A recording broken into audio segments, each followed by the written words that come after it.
Radon is considered to be the second leading cause of lung cancer. Smoking obviously is the first cause, then radon, then secondhand smoke. So if you had to give a list of like the top 5 maintenance tips that they should do the first year or two that they own a home, what would that be? So when you go to buy a home, test drive it just like you do a car. The whole goal of a home's existence is to get back to earth. And our goals as homeowners is to stop that process.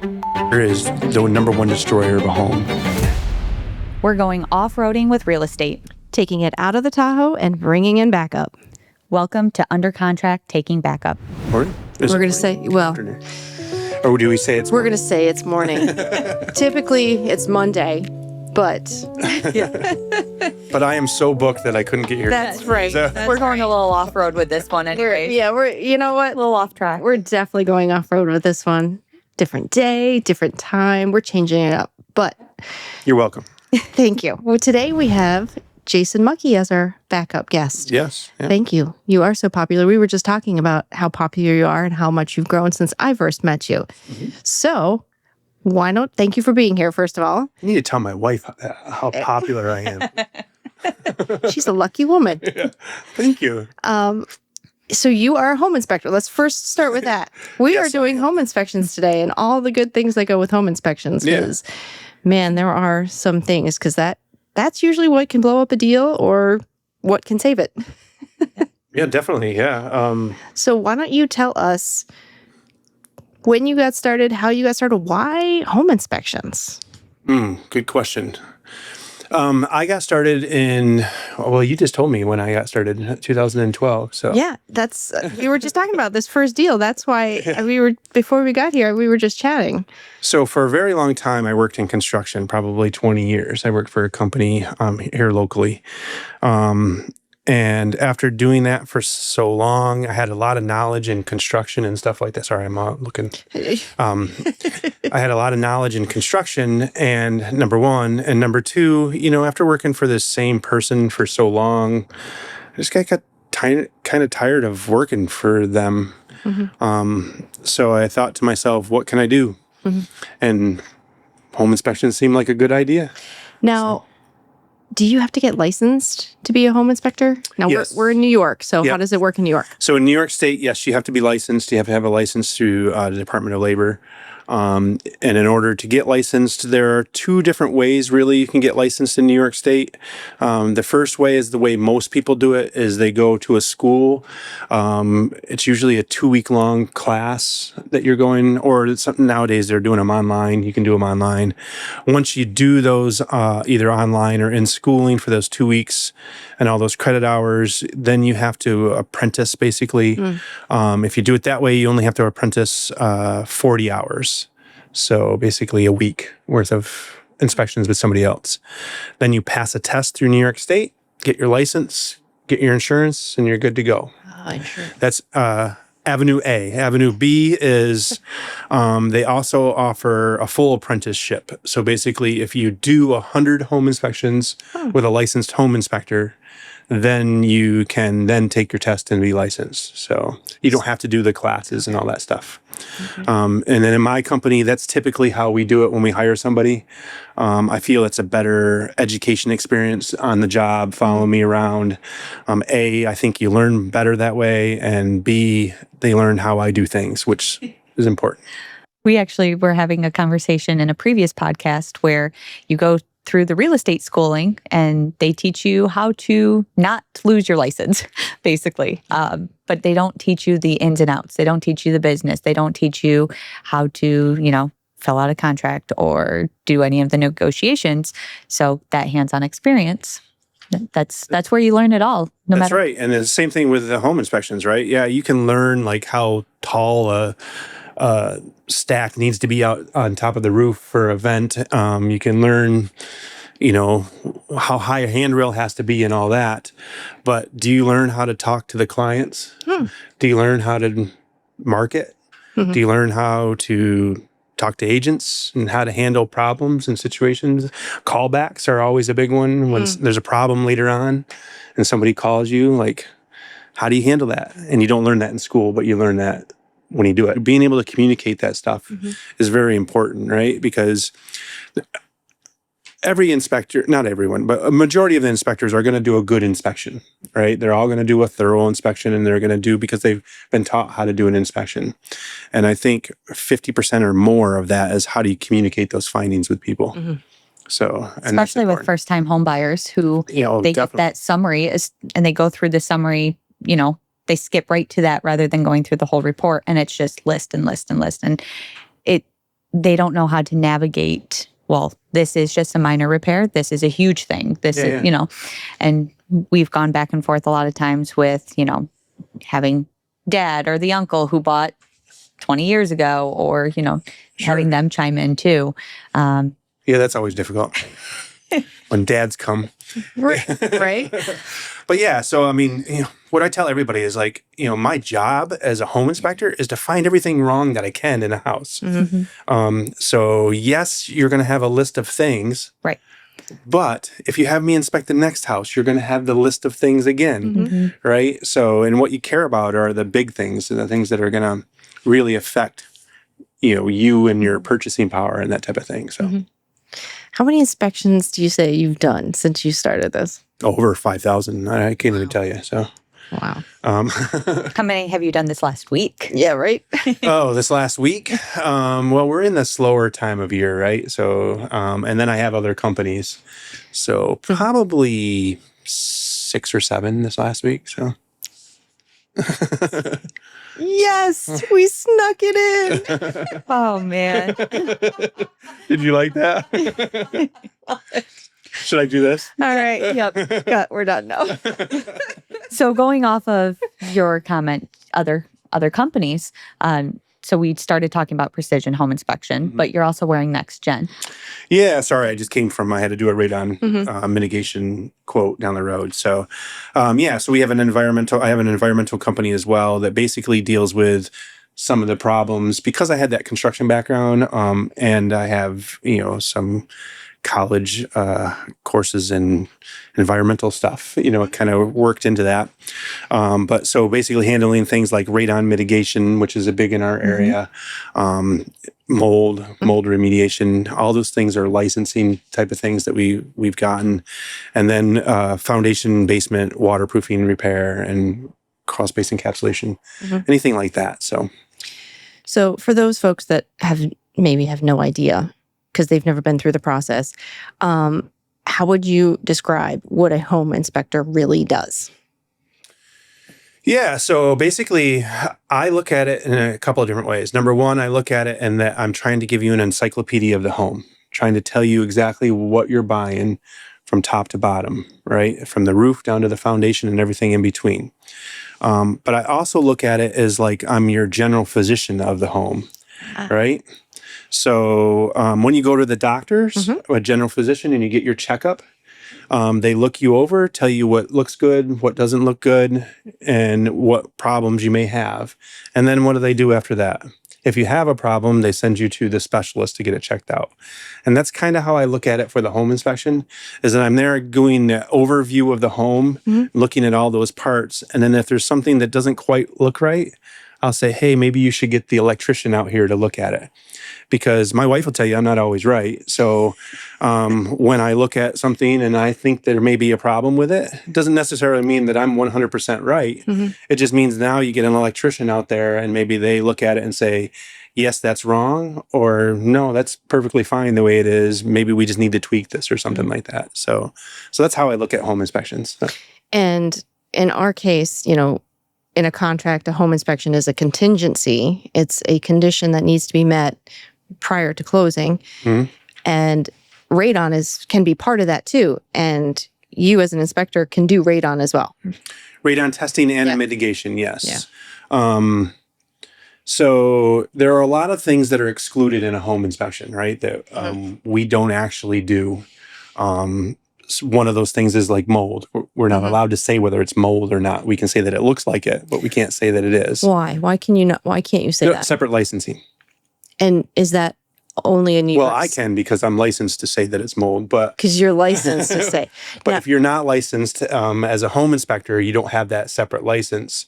So you can say that it kind of looks like you're supposed to say that it looks like mold or Mold-like substance. mold-like substance or What I see. apparent microbial growth or whatever people want to use for their report writing. But in order to say that, you have to have a license to do that. So is that only a New York State thing, or is that? that is, so yes and no. So it depends on what licensing you're going by. So in our two states that we service, Pennsylvania and New York licensing has to be separate, and so does Pennsylvania does have licensing, but the standards that we follow in Pennsylvania, we can't say that as well. So Okay. but back to your radon question. Yes, radon is not licensed in New York State, so a lot of home inspectors do their testing, and then some of them, and us included, my other company does the mitigations as well. So for folks that don't know what radon is, do you want to explain? Go into radon? Do you want to give it? Do you want to give us like the elementary version? Yeah. Or you want me to go like full in depth? give us a little? So radon is a natural occurring gas that comes from uranium way down deep in the ground. After 1.3 million years, after it breaks down into a lot of other things, it ends up breaking down into a gas, which is radon. That works its way up through the ground and through the rocks and fissures, comes into the house. Radon is considered to be the second leading cause of lung cancer. Smoking obviously is the first cause, then radon, then secondhand smoke. So houses, the reason why houses end up having high levels of radon is a house is, I gotta make this elementary, don't I? Yeah. The house tries to equalize pressure to outside, right? Science likes equalized pressures. So when you have a high pressure moving in or a low pressure moving in, and the pressure in your house is different than outside, it's trying to suck in air. And it does that through windows when you have them open, or doors, but also it sucks it in from the ground and from the basement foundation and the floor. So that's how radon enters into the home. So odorless, colorless, can't see it, can't taste it, tasteless. So I never knew that's actually how it came in. I thought maybe it just, that's a good little science lesson for me. Thank you. Now I can explain it better to clients. Actually, radon gas in itself is not harmful to us. It doesn't plate out in your lungs. So when you breathe the gas in, you actually breathe it right back out. But it breaks down into a lot of different things. But two of the products that it breaks down into that can affect us is polonium and lead. So if we breathe it in, it breaks down in our lungs. If it happens to break down in our lungs, then it turns into polonium and lead, and that attacks our DNA, which creates lung cancer. But we can't test for those because those plate out, and we can't test because they're not airborne. Oh. So that's why we test for radon gas. So poor radon gas, I'm sorry. You got a bad name. It's not you that's causing the problem. It's how it breaks. It's your radon decay products. So. And it's really just location specific, because you can have one property with very high radon and another property just down the road. Yeah, or next door. Right? Next door. Yeah, like side by side. So it really depends on house construction, whether there's a source right directly, how the rock fissures work underneath the ground, what's underneath the house, all that type of stuff. So what's the highest radon test you've ever seen? The highest one that I've ever done myself was around 360 picocuries. Oh my God. 300. So for everybody that doesn't know, the EPA recommended limit is 4.0 picocuries per liter. Yeah. 4. Yeah. This one was 300? Yeah. And believe it or not, it was an elderly gentleman that was selling the home, and he's like, I've lived here for 50 years. There's nothing wrong with that. I mean, the highest one that, in my experience, that ever a client tested was 36. 36, yeah. Wow. And it can all be lowered. I mean, we put mitigation systems in and handle it. So it's not like one of those deal killer things, right? You just take care of it. So right. So you can install a mitigation system. That's how you resolve that. Yep, exactly. That's why everything on my home inspection reports can be repaired. I've not found anything yet that can't be repaired. So before you were talking about like dads coming to the home inspection. What's the have you had that recently? Well, dads are all, I mean, they care about their children, right? So that's perfectly fine. We just like to joke on dads because I mean, they're always it's the meme. It's the stereotypical Yeah. meme, right? Yeah. So, I've had a couple. So whenever people come to the inspection, whether you come for the whole thing or just come to the end, there's certain places that I just can't let you go, right? Like, so one time I'm on a roof and I turn around and here's a dad climbing up the ladder, getting on the roof with me, and I have to be like, sir, like, I can't have you do that, like you're using my ladder, like, Like, I have insurance, but no. it doesn't cover you. or in attic spaces, so thankfully no dad has fallen through the attic rafters yet. So Have you ever had like a parent or somebody like fight with you on something that you found, or like argue with you about something? Oh, of course. Yeah. Sellers, a lot of times sellers just don't know. You know what I mean? Like most of the time, the things that you find, most sellers just didn't realize it. You know what I mean? And just like the elderly gentleman with the radon, like he lived there for 50 years with elevated radon. So you can't tell me that I have a problem. But, he just didn't know. So There's a lot of emotion when it comes to the seller's aspect. They have, that emotional attachment to their home, and of course. there's nothing wrong with it. Well, I would say there's emotion on both sides, right? So most buyers also have that same emotion thing. And it's how you deal with that, right? Problems usually aren't a problem. It's the surprise of the problem. It's the emotion that comes along with the problem that is the problem. So if you can handle those emotions and those, those expectations, much easier. So Speaking of expectations, we always advocate for what we call pre-listing home inspection. So I'm sure you're seeing a bunch of these. I love pre-listing home inspections. Thank you. Managing expectations, right? So you're probably seeing more of those. What do you think of those? Other than that you love those, how many more are you doing? So we do a lot more pre-listing inspections. I think, I take credit in starting that, right? You know what I mean? Like I really started a few years ago, really pushing pre-listing inspections. And here's why. When we talk about expectations, especially with a buyer, right? Real estate agents, you guys sell them on a home. They go in there, they love the home. Everybody loves everything that's happening. It looks pretty, everything is. And then what do? You have the home inspector come in and tell them everything that's wrong with it, right? And all of a sudden their emotional roller coaster starts. I thought this home was going to be perfect. Now you're telling me that the outlet is broken, things like that. So when you can put that and handle those things ahead of time, then you're taking that part of the emotion thing out of it. Number one. Number two, with pre-listing inspections, is it helps the seller as well, right? Because, okay, I just told you that sellers don't really know sometimes what's wrong. And I've just mentioned some things that are wrong, and it lets them handle the problems ahead of time so that when the deal finally comes together, we're not dealing with it last minute. Or we're not getting dollar figures outrageous because we don't have time to shop around, or I don't have time to fix the problem myself. So, And usually, if you have this information ahead of time, you can get estimates if you need them, because usually first-time home buyers, when they get this information, if it's after the fact, after they've put an offer in, if they get this information, they typically think things are more expensive than what they really are. And so they'll, probably freak out a little bit, especially if they're paying a lot of money for a house. And then on top of that, they figure they have to fix something. So it's better to get this ahead of time. I've always said it, get it ahead of time. Manage everybody's expectations, especially if you have to get an estimate then. And that's concrete evidence for a buyer so that they're not freaking out.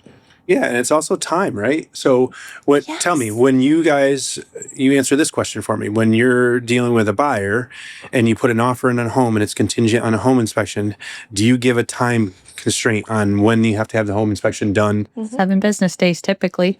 There is time frame on the 5, contract. 10, whatever it is, right? Yep. So now you call Jason because you want to get the inspection.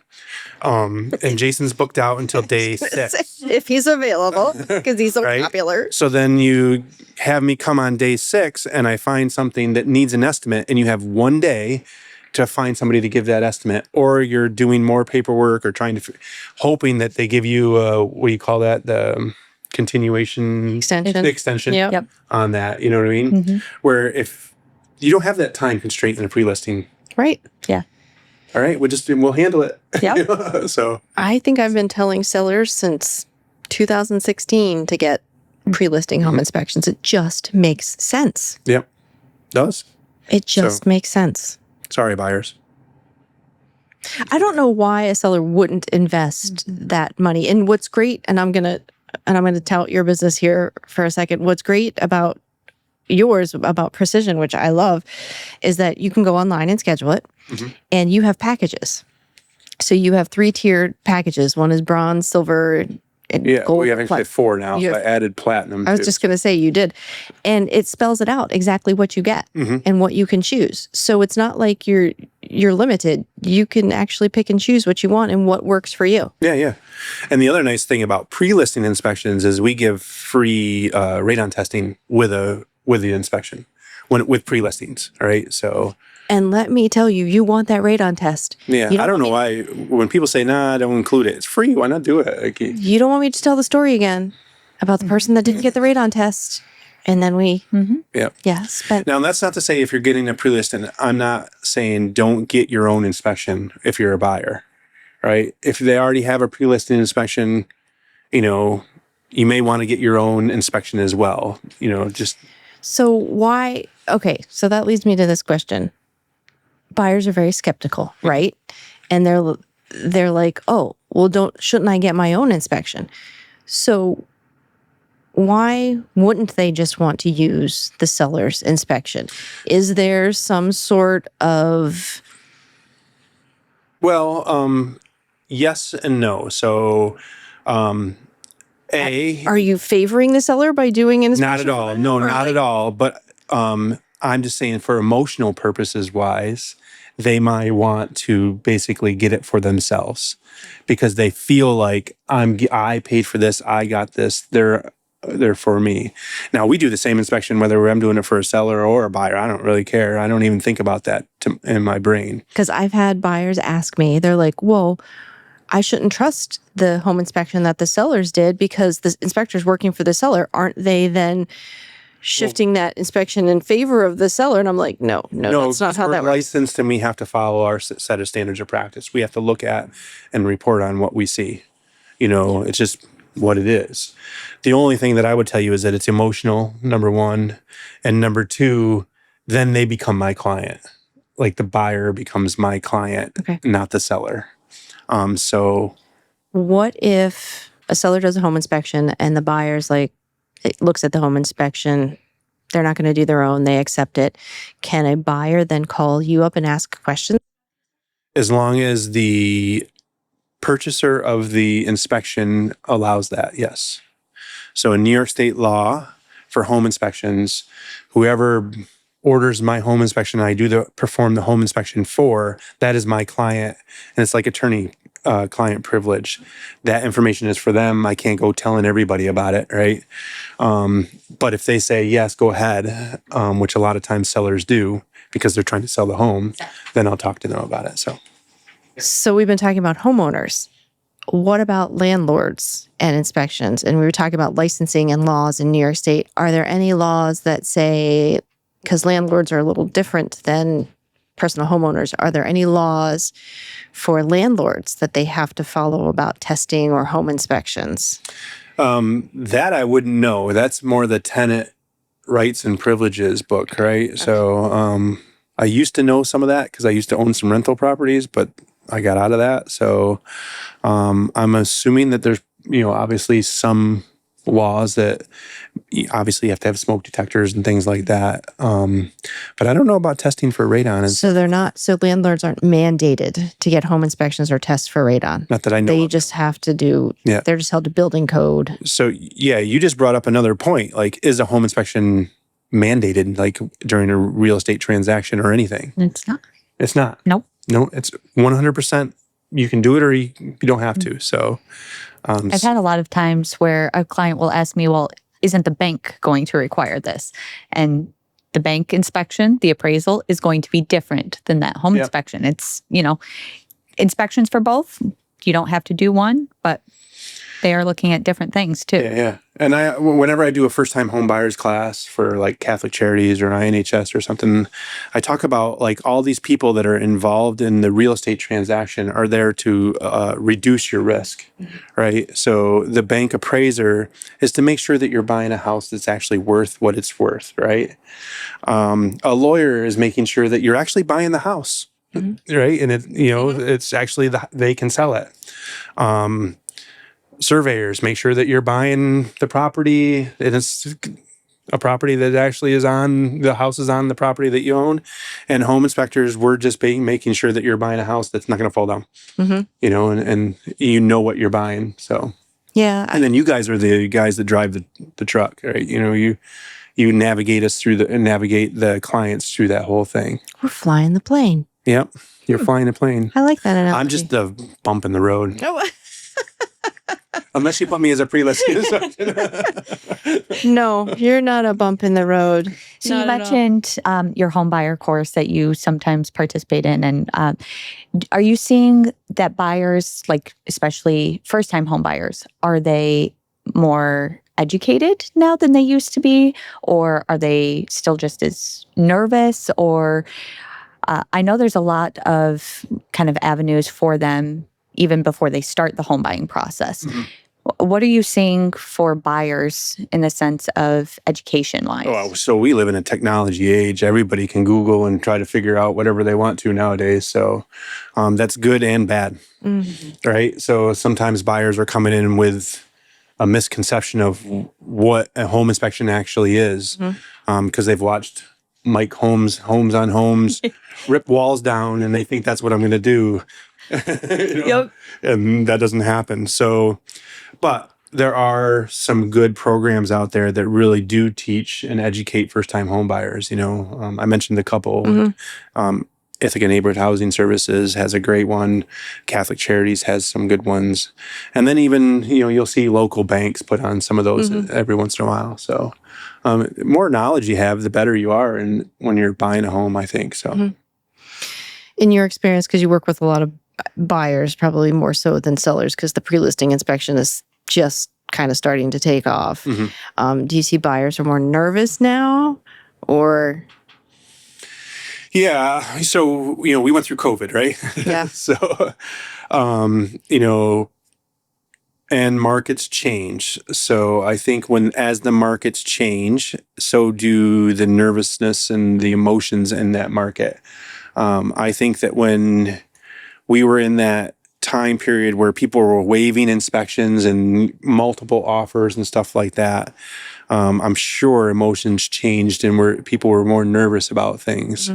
Now that I feel like it's not quite as bad as that now, then I see people are taking they're taking a breath and they don't feel as nervous because they're able to take their time and get an inspection and follow through those things. So that's just me looking at it from my point of view. So.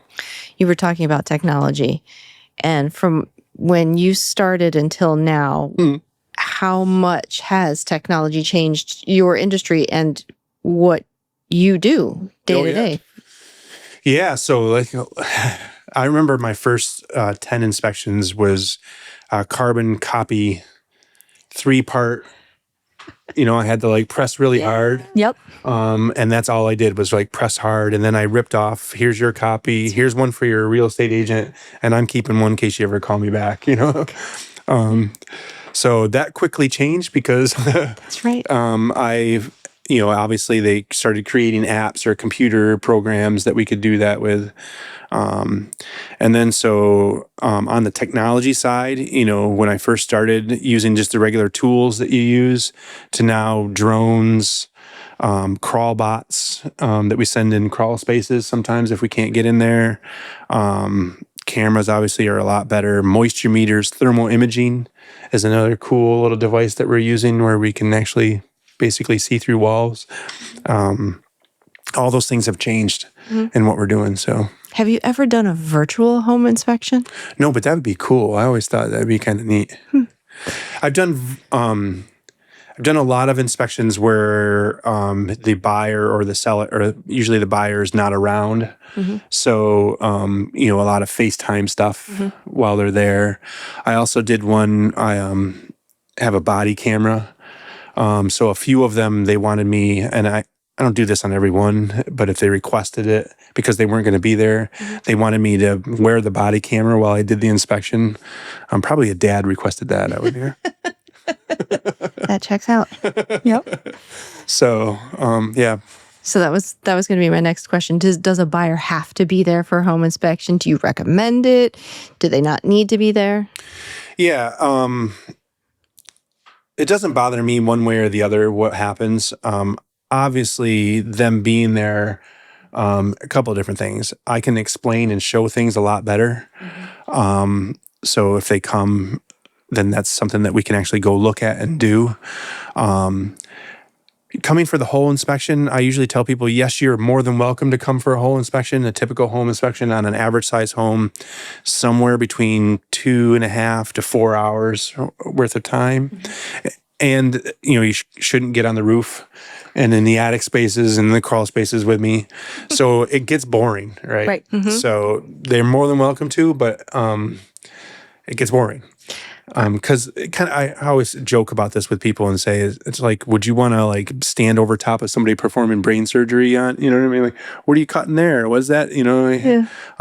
And so, if I have to draw my attention away from the inspection and focus on, the 2-year-old running around, it pulls my attention away from doing a good inspection. Yeah. But I always would recommend coming for at least the last hour or so. And that way we can talk about things. And, when we do it, and I can't speak for other inspectors, but when we do an inspection, we're doing 200 to 300 to 400 photos. And I put them on an iPad, and then we sit there and go through every single photo. And I basically are walking you through the inspection as I go through. This is what I was looking at here. This is what and then when we stop and look at it, at problem areas, then we can talk about those things at the time. So. I remember, this is how long ago, agents used to have to sit at the entire home inspection. Oh, yes. Yeah. Oh, I remember a brutally long home inspection for a house in the Northeast.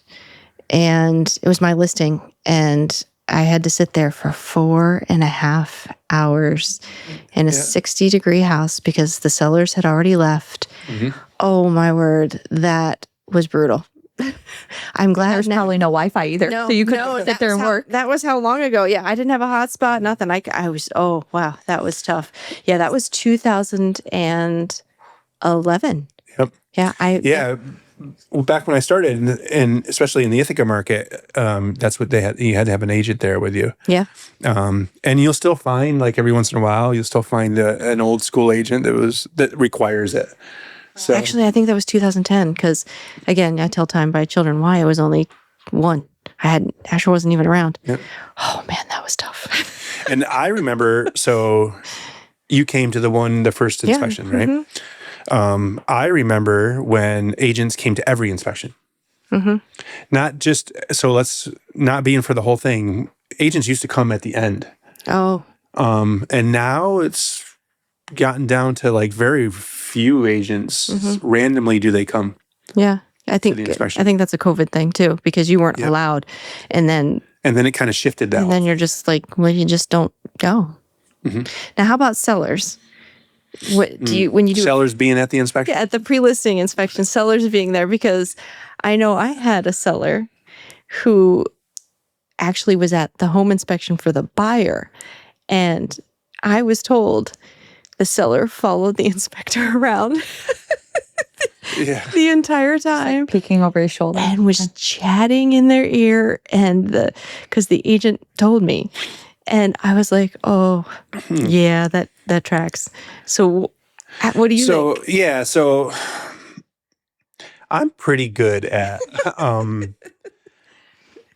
very tactfully being able to do an inspection when their sellers are there and being able to get around that. Is it better? No, but I have to do it. You know what I mean? Like, so you just, Well, yeah, because it's their house, and they're probably like, oh man, this person is going into every little nook and cranny, Yeah. and they're just probably feeling like their house is being criticized, right? yeah, or invaded, right? You know what I Right. mean? Like, because, and yes, when sellers are there, I always say, like, is there any place that you don't want me to go?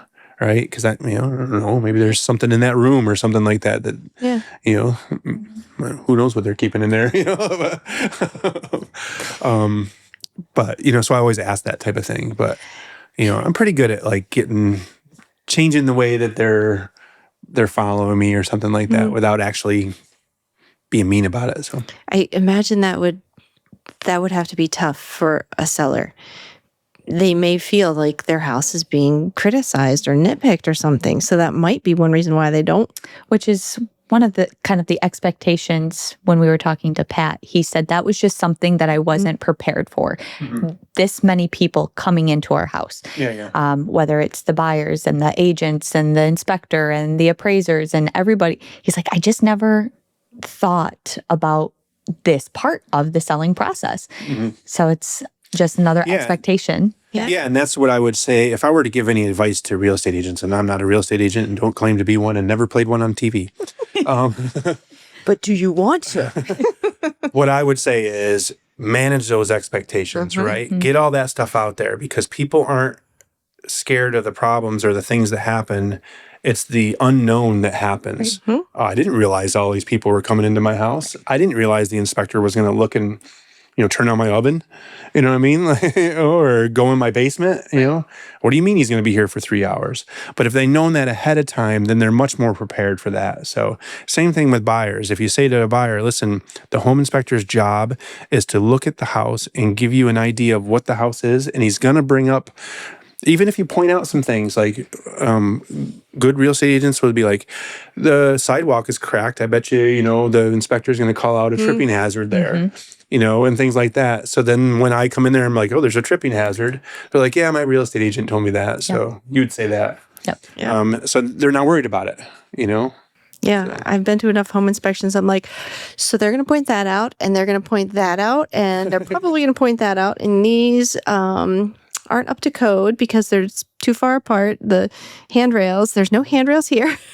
I feel like I've been to enough inspections that I can point out the few things. That's right. Yeah. And if you can get some of those ahead of time, boy, doesn't that make it so much easier? It does. It handles the emotions so much better. Well, that's what I tell sellers. When I go in, I say, your home is now a product. As much as you don't want to hear it, your home is now a product. And it's on the market, and people are going to look at it like a product. Yep. They're going to test. I tell everybody in the home buyers class, test drive the home. When you go to look at a home, so many times I go to do an inspection and the buyer will show up and be like, I didn't go in the basement. I'm scared of basements. I'm like, you're buying a home without ever going into the basement? Like, so when you go to buy a home, test drive it just like you do a car. Go and turn the water on, go in and flush the toilet, make sure that's working. Try some of the doors. Don't just look at it that it looks like I like these colors or I like the rug or I need this many bedrooms. Also look at it the way a critical eye would look at it, so. It's funny you say basements because when I go to a house, a potential seller calls us up and they're like, come over, I want to interview you. And typically we do a tour of the house and they're like, well, do you want to see the basement? I'm like, yes, I want to see the basement. That's my favorite part. I need to see what's down there. How does that look? And then when I go down, I'm like, oh, this is great. They're like, no, these walls look great. I'm like, this is the part that I needed to see. Yeah. This tells the story of the house. The basement tells the story of the house. That's the foundation. Yep. Yeah. So that's funny. I met with a seller recently, And at the end, she looked at me and she's like, so we interviewed a couple agents and you were the first one who actually asked to look around. I was like, what do you mean? And she's like, we didn't do the whole house tour beforehand. We didn't look at the barn. We didn't look at this. She's like, but you asked to look at everything. I was like, well, I'm selling this house for you. Like, I need to know what I'm selling. I need to know. Yeah. It's interesting to. Yeah, imagine a home inspector not looking around like this. You need to know your product. I looked at it on Google. I can tell you everything. Yeah. Or Zillow or whatever. Right? I just looked at the virtual tour. Right. Yeah, it looks great. Well, Nowadays they have that Matterhorn thing. That'd be. oh, the Matterport, yeah, with the Or 3D whatever, yeah. tours and everything. Yeah, I should be able to do an inspection that way, right? Well, okay, speaking of that, right? Oh, those maybe I could get those. AI, right? Yeah. So AI is in the news everywhere. AI is in real estate. So what do you think of AI? Speaking of that, do you think AI will maybe start to creep into inspections? I Or already use it. well, so are you incorporating it? Are you scared of it? Do you think it's going to take over? No, What do you think? AI. So I use Chat GPT all the time. It helps me change my comments a little bit. My comments on something. Chat GPT. How do I say that this is broken? Being neutral, and so that people can understand what I'm saying in a way that people will understand it that don't understand what I'm talking about. So I can talk about AC DC current or something like that, you know what I mean? Right. Or I can talk about amperage or volts or stuff like that, and people, their eyes will glass over. Everyday people will understand it now. Yep. So then I can say to Chat GPT or whichever one, Gemini or whatever, how do I say this so that a second grader will understand what I'm talking about, or... I was just reading an article this morning that there is an app now, an AI app for home inspections. So what do you think of that? Possibly AI creeping into doing home inspections or partially somehow? I'm a touchy-feely guy, and AI is not touchy-feely. So, and what I mean by that is, is like, grabbing a windowsill on the outside of the house and using your fingers and touching it will tell me a lot more than just looking at it or just talking about it. Because sometimes people just paint over things that shouldn't be painted over. And then sometimes you need to operate certain things. AI is never going to be able to turn the shower on, turn the water on in the sink, and flush the toilet all at the same time. This is not going to happen. And we all know country homes, sometimes when you do that, when you're taking a shower, the water shuts off, because the water pressure isn't strong enough. And I don't think AI will be able to do that. Now, do I think AI is good? Yes, it's going to help us better use our comments and maybe say some things in a nicer tone and more understandable. But it's never going to be able to do the touchy-feely type of stuff that we need to do. So I think we need some good stories. I think we need some, the craziest, Actually, wildest. Here's one that is not crazy, but it was really, I've got a lot of cool stuff, okay? So this summer I did an inspection and I found a tunnel in the basement, which was pretty cool. The tunnel actually went through the property and it was enough that you can just crawl in. And it ended up under the carriage house in a brick room, like a stone room. And it was the Underground Railroad. Oh, cool. Wow. And the client said, "Are you going to climb through that tunnel?" And I'm like, "Yeah, I am." Like, that's cool. Like, Yeah, that's history. That's history. Like, somebody else did this. Right. So I climbed through the tunnel and went in there and went into the thing under the carriage house. It was in a trap door under the carriage house. And you had to like move a bunch of stuff to get to it. But it was pretty cool. So that's a neat one. Some oh my God stuff. Yeah. Is there like a shocking? Listeners like the shocking, juicy stuff. details. Like, is there like? Boy, you're if never you go gonna look believe at some of my Facebook or Instagram stuff, YouTube things, I found one inspection where I went into the basement and there was this block room with a couple of beds in there and a cage door and little slots where you could slide food trays through. What? Oh, Isn't that interesting? Like, Oh. I can't say what it was for. Maybe they kept a dog in there. I don't know. But I mean, interesting is and there was one an word. axe outside the door, which is pretty cool. So, so crazy. What are some other cool things I found? Oh, I found a secret little passageway in a basement of a really old house. And so I decided to crawl through it and find when I got back in there, nobody knew it was in there, but there was like 12 bottles, huge, big bottles of moonshine. Dust on them, been there forever. Wow. Prohibition era. Prohibition era, yeah. Here's one thing that I will tell every parent in the world to do is if your child has an attic access hatch in their closet, check it. Because that's where they like to hide things. Oh. I'm like, what? It's dangerous? No. Okay. Because if I go into a teenager's bedroom and I open up the attic hatch in the closet, I'll find like empty beer cans. One time I found a rotary telephone and a marijuana pipe and an empty pizza box. And I'm like, what did he do? Go up there and smoke and order pizza? With a rotary phone? Do they even know how to use that? I was like, how old is this? So I do find, please understand, and this is to everybody out there, I'm doing an inspection and I'm going to go to every room of your house if you're not there. So if you have any unmentionables, please put them away. Because not only am I going to be there, but the client's coming too. So, Is there have you found anything racy ever? Like, of course. Yeah. oh my gosh. Yeah. Yeah. And if you ever, any toys or anything like that, those should be put away. I don't want to see them. So, Kids' toys, right? Yeah. Kids' toys, Yep. yes, Yeah. Sure. So- Sure. Because you look under beds. Yeah. I try not to. So. But you look in closets. Look in closets. Yeah. Yeah. We're always, so I have to look at all the areas, right? So I'm looking for water stains and all that type of stuff. Under so. sinks, yeah. Under sinks. Bathroom sinks. Yeah. Mm-hmm. Yeah, because that's Yeah. And I'm going in your attic. So anything you hide it well. So you're like a master at hide and seek. I am a master at hide and seek. Yes.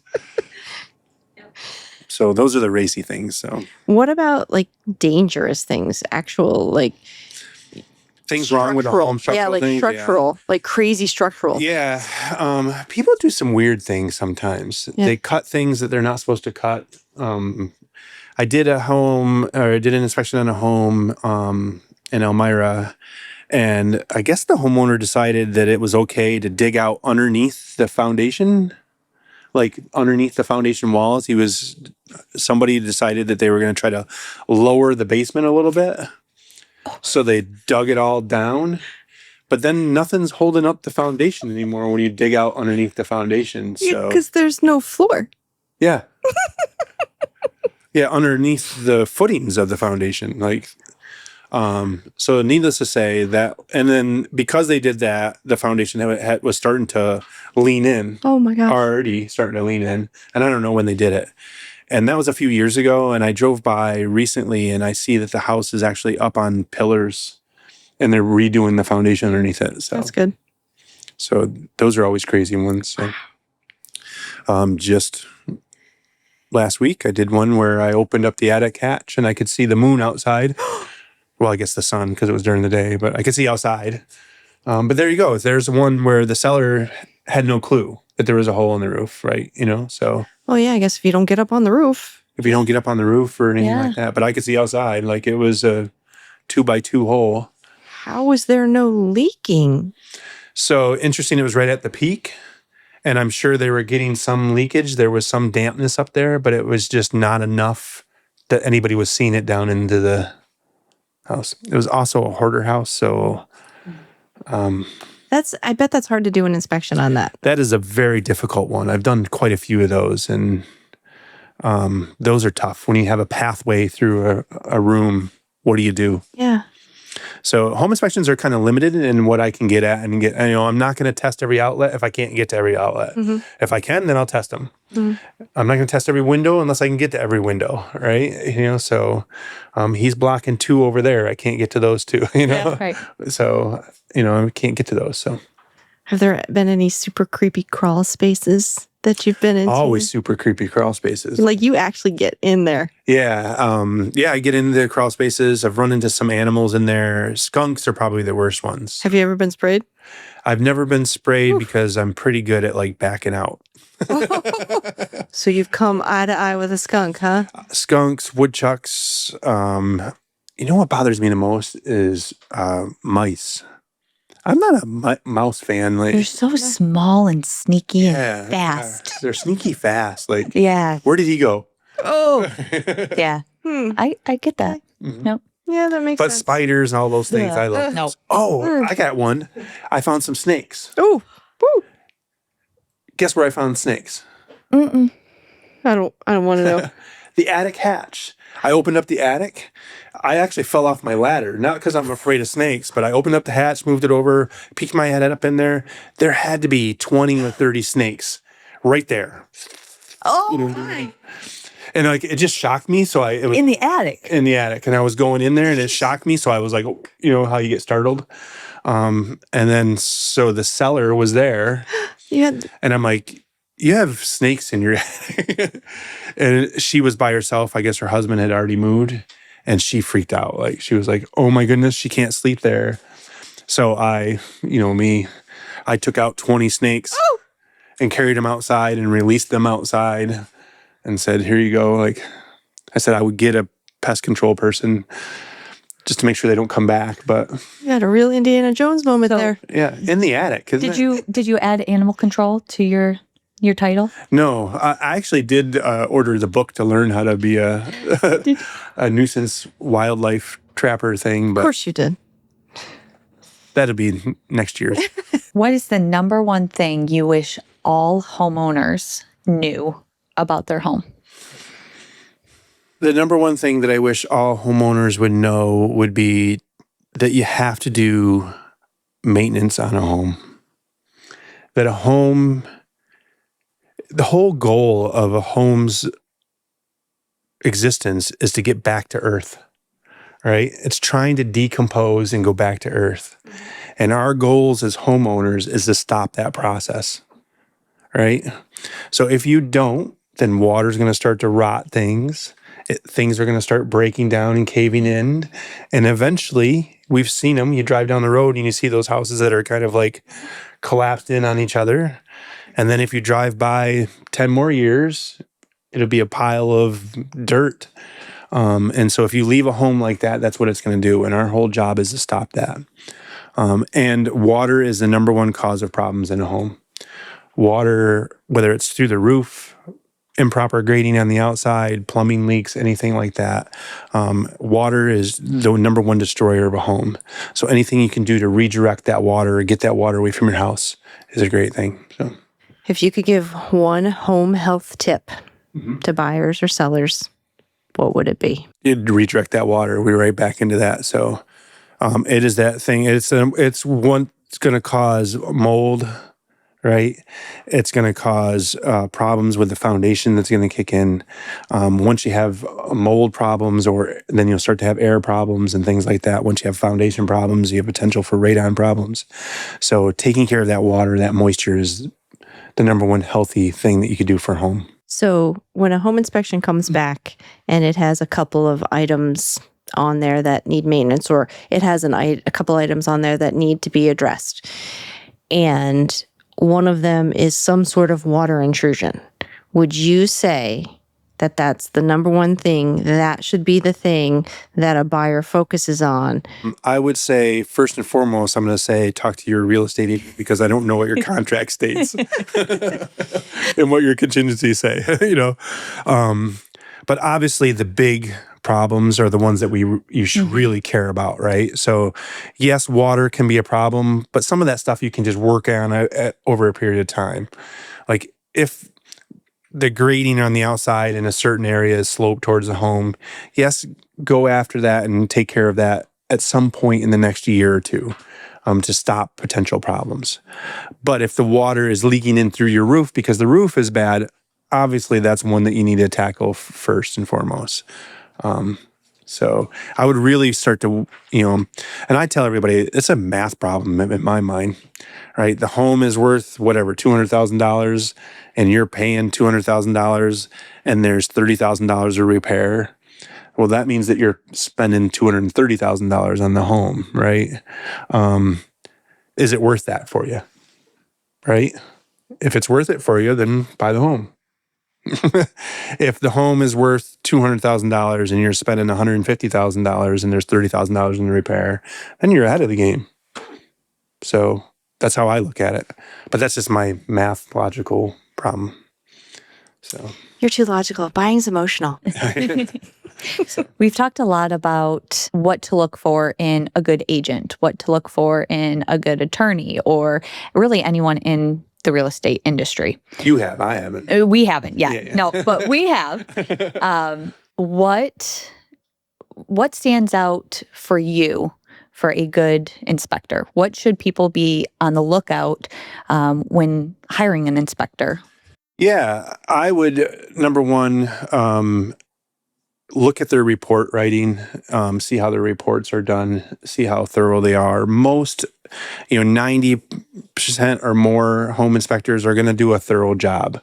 But check out their Google reviews, see how they are communication wise and how they are to get a hold of afterwards. Really check those things out because that's just as important, right? Yes, we're all going to do a thorough home inspection, but how am I going to talk to you about that?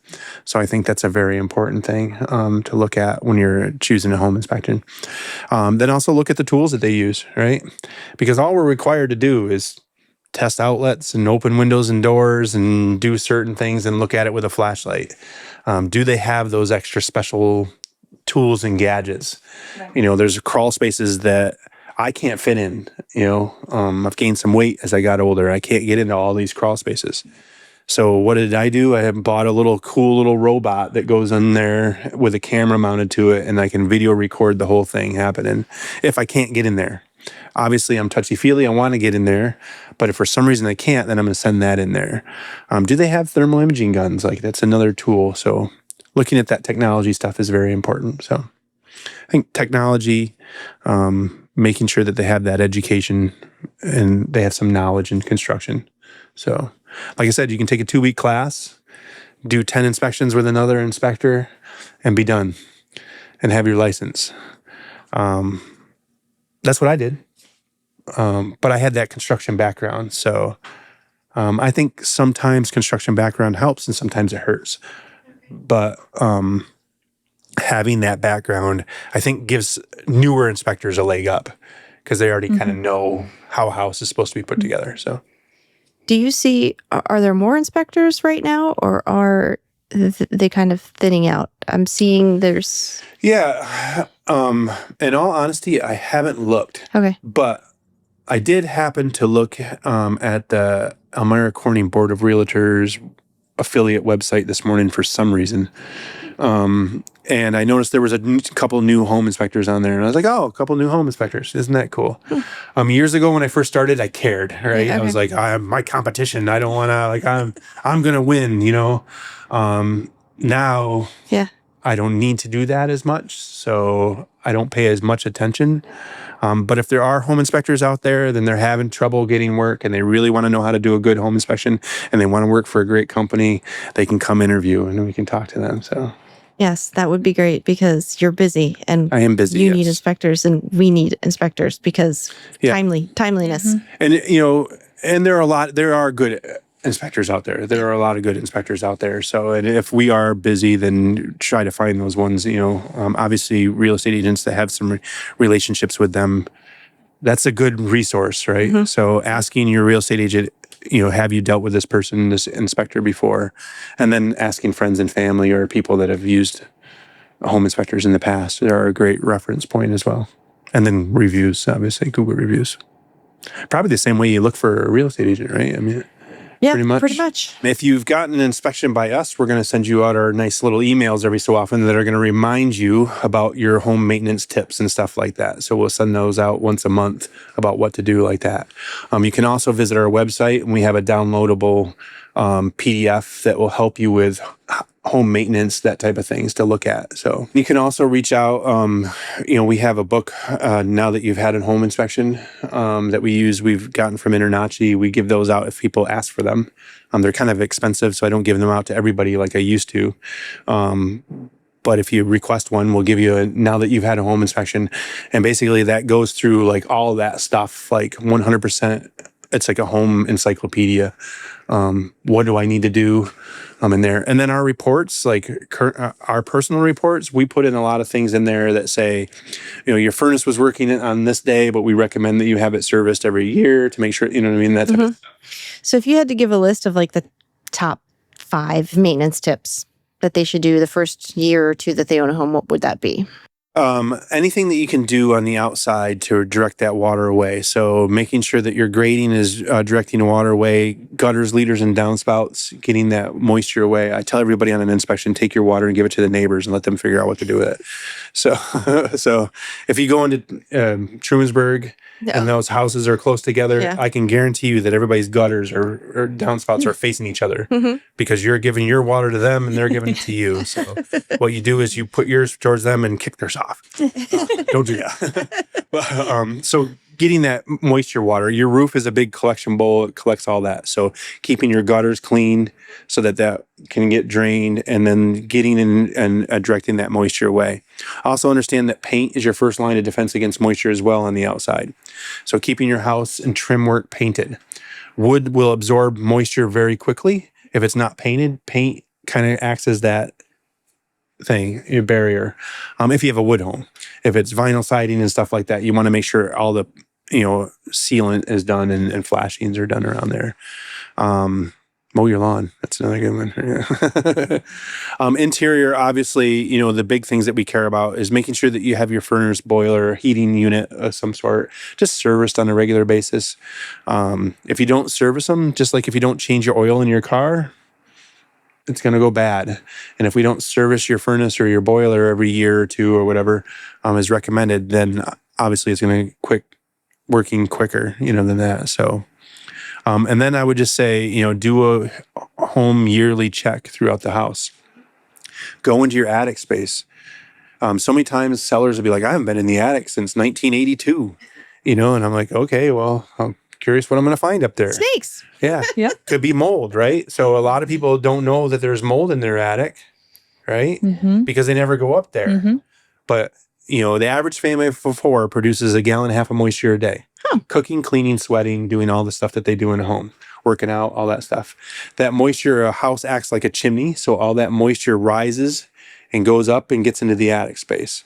If the attic isn't properly ventilated, then it condensates on the bottom side of the sheathing.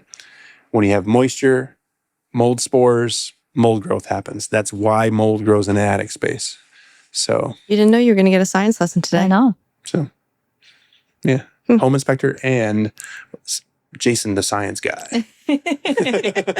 And this is why you have next gen environment. Yes, yeah. There's so much you can learn by doing a home inspection. There's so much history, like especially in this area, like not just Trumansburg, Ithaca, everywhere. Like, when you go into an 1890s home, and like I said, I did an inspection in Montour Falls where I found the Underground Railroad thing. That is cool. Yeah. That is cool stuff, right? And looking the way houses were constructed in the 1800s compared to now is really interesting to me. And there's nothing wrong with it, right? So many times people say, and I'm going to get off track here, stone foundations. Oh, it's an old stone foundation. I love stone foundations. Man, them things are 3 or 4 feet thick. So if they move an inch, who cares? But if a 6-inch block wall moves an inch, that's a big deal. But not a 3-foot stone wall. Like, who cares? It's fascinating to me, especially when, this is why I love basements. You go into a basement and you see those stone foundations at a perfect 90-degree angle. And I'm like, this is awesome. And I'm like, this is beautiful. Can you just imagine how they built that back then? I just try to picture them stacking, whoever built it, stacking the stones and how long it would have taken. It's, yes, and that thing is not moving. It's not going anywhere. It's been here since 1890. Yeah. Same thing with wood. Like, look at, so a wood built in 1890, a 2x4, let's just say a 2x4, is, do you know what size the 2x4 is in 1890? Actually, 2 inches by 4 inches, right? Actually, 2x4. Yeah, actually 2x4. You know how much, if you go buy a 2x4 at Lowe's or Home Depot right now, do you know what size it is? Not a 2x4. Not Not a 2x4. No. Inch and 5/8 by 3.5. So it's gotten smaller. I don't know why. So to me, that old rough cut lumber that's been there for 200 years, Right. it's pretty cool. Especially if somebody's maintained Yep. their house properly. Yeah. My favorite is walking into an old basement and seeing the actual like logs Yes. holding everything up. In the 80s, it was really popular to make basements out of plywood. So they have wood foundations. Yes, I came across this. I sold a house in Dryden and I had no idea. The inspector came out and they're like, the foundation is wood. And I'm like, what? What are you talking about? I had never come across this before. Sure as shit. It is plywood foundation. And I was like, what? I had never heard of it. Yeah, that was very popular in the 80s, early 80s. They did a lot of pressure-treated plywood foundations. Here's what I'll tell you about that. Perfectly fine. You can do it that way. But the average lifespan of pressure-treated is about 50 years. So I'm not really the greatest at math, but if they were popular in the 80s and it's 2025, my math tells me that that's probably close to 50 years. So it's something that you're going to want to watch, right? Doesn't necessarily mean that it's bad. It just means now we're getting to my lifespan. Yeah. And it's perfectly fine. What I tell everybody is like, hey, it's working today, right? The furnace is 137 years old, but it started up and it ran. What's your threshold of risk? Right. Yeah, thanks for coming. Thank you so much. Thanks for sharing your Hopefully we knowledge. give you a lot of information. And Yeah, absolutely. for more jokes, reach out to Jason. No, thanks for sharing all of your knowledge with us and your stories. Thank you. Thanks for having me. Appreciate it.